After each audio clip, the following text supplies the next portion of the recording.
to the Silverthorne Pulse. I'm Kim Jardim with the town of Silverthorne. We're here today to recap the October 12th, 2022 work session and town council meeting. And I'm here today with Assistant Town Manager Mark Lydell. Thanks for being here today, Mark. Thanks for having me. Appreciate it.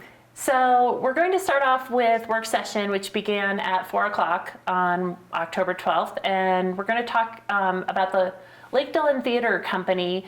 Chris Allman of the Lake Dillon Theater Company was there to present to council. Can you tell us a little bit about what Chris wanted to share with everyone?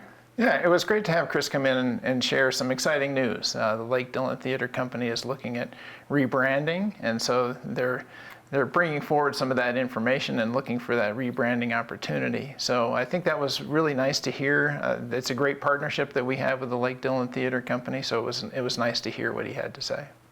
So that will be an exciting reveal coming up here soon from the Lake Dillon Theater Company about a new name and a new logo and a new brand for the theater company. Yeah, they also were able to share some information concerning their after-school program, Vivo as they call it.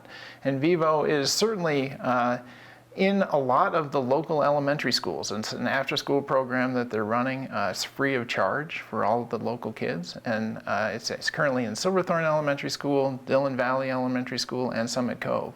So it's an exciting program, and they're looking to expand that also. So it was great to hear of their success with that Vivo program. Great, yes. They're great community partners in helping our local children. So that's wonderful. Yeah. Excellent. Also during work session, there was a short-term rental discussion. We had a survey that closed on September 30th that was out to the public regarding feedback about what short-term rentals will look like in Silverthorne in the future. And tell us a little bit about what that discussion looked like. I know that council had received some results of the survey ahead of the meeting so that they could be prepared to discuss what they're hearing from the public regarding future regulations. Well, short-term rentals certainly has been a hot topic within the community, and so council has asked for us to go out and solicit feedback from the community. So we hosted some open houses, and then we had an online survey that we actually got extensive responses for, so which is exciting. We had over 1,400 responses to this survey. So we've been discussing if we're going to be regulating short-term rentals that we might look at a cap in various locations, because I think it's really important for the quality of life sense of community that we're trying to have is to make sure that the short-term rentals are in the locations where we want them within the community. So what we've proposed is to say, okay, if they're going to be downtown, I think that's the primary area where we'd like to see short-term rentals rather than in the neighborhoods that are traditional workforce housing neighborhoods. So we tested a couple of things. One is a 10% cap on short-term rentals within the majority of town, and a 50% cap in the downtown area. And so with the survey results, it was actually overwhelmingly supportive of those two caps, either being the right number or too high. So it was interesting for council to be able to see that the survey results are saying that these are the numbers that we ought to be doing something with. No decisions were made. I think really what council wanted to do was to have the opportunity to have that feedback from the community.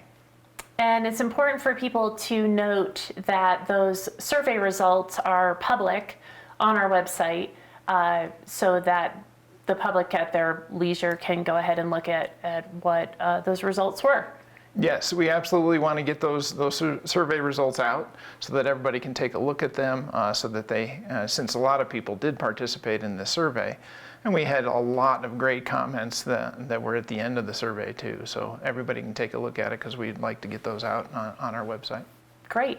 So also during work session, there was a discussion about a program between Summit High School and the Summit County Builders Association. And it was with regards to training students for a future in the trades.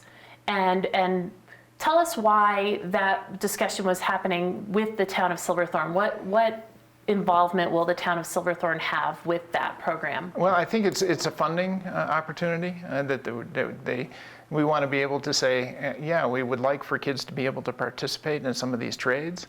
And so if we can support that program, it's something that we would really like to do. Great, excellent. So moving on to the town council meeting, which began at 6 p.m., we had a resolution on the consent calendar for a ballot box to permanently reside on the town hall property. For those residents that are familiar with the ballot box in our area in Silverthorne, it's always been in front of the North Branch Library, which is a Summit County facility. And it has been permanently relocated to just in front of Town Hall, which is not far from its former location. But just want everyone to realize that the ballot box now permanently lives at Town Hall by the front entrance. So moving on, Summit Fire and EMS was present during the public presentation portion of the meeting. Tell us a little bit about what they were presenting about and what that looked like.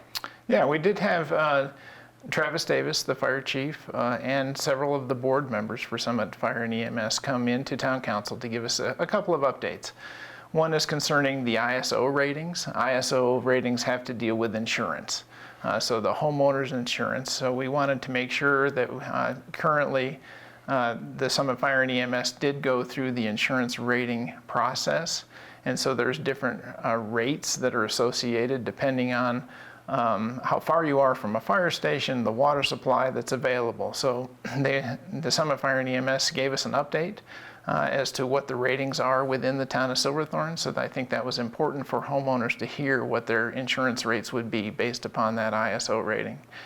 So that was first. Second, we wanted to get an update relating to locating a fire station within the town of Silverthorne, because it's been a topic of discussion for quite some time, is to say we need to see a full service fire station within the town of Silverthorne, and the Cottonwood site is on the north end of town is the site that we would like to see that fire station be located at. Great. So with that discussion, we had a lot of people from the community come out because they certainly were concerned about not having the emergency service response within the town of Silverthorne or north of I-70. A lot of the response currently comes from the Dillon station, which is at the top of the hill in Dillon. So we want to make sure that we are proceeding forward with that fire station location at the Cottonwood site, so that people feel like they have the response times that are necessary, especially when traffic congestion is around the I-70 interchange. Absolutely, absolutely. So it seems that there might be a little bit of misinformation out there about who is responsible for providing not providing the services, but the location for a fire station and the actual building of a fire station. Can you clarify what that looks like? Yeah, the town has always been very supportive of the fire district. Certainly getting a site for them out at the Cottonwood Park and getting the infrastructure in place. But it's not a service that the town provides. It is actually mandated by Summit Fire and EMS. That is their district. They have a funding source through property tax to provide those services to the community. I think a lot of community members thought that it's the town's responsibility to provide those services, but it's not. We have plenty of other things that we need to do, but we certainly are supportive of wanting to see a fire station within the community. So we'll be continuing those discussions into the future. Great. And then we move on to a couple of resolutions regarding two projects in town. One is Aiden West, which is a new development, and also the Silverthorne Veterinary Clinic. Can you give us a quick update on those two projects? Yeah, these were two final site plan approvals that the council was able to give. One is for Aiden West, which is located in the 700 block of Blue River Parkway, so just across the street from Target, if you will. And so this would be a new 49-unit condo complex between the highway and the river. And so it did receive its final approvals, so we're looking forward to it starting construction in the spring. The other one would be the Silverthorne Veterinary Clinic, which is currently located in Town Center, but they'll be building a brand new 7,000 square foot facility over in the Bryan Avenue Business Center. And I think the unique thing with this is they're also providing some employee housing. So they're going to do 3 units of employee housing on the second floor of that so that they can make sure that they can house their own employees that would be working at the vet clinic. So those are 2 projects that probably will be under construction next spring. That's fantastic. They're thinking about their employees. Yes, housing is tough around here for sure. So that wraps up our October 12th meeting for Town Council. We will meet again October 26th. Town Council meetings are always the 2nd and 4th Wednesdays of each month, with the exception of November and December, where there's just 1 meeting in each month. So thanks so much for joining us. We'll see you next time.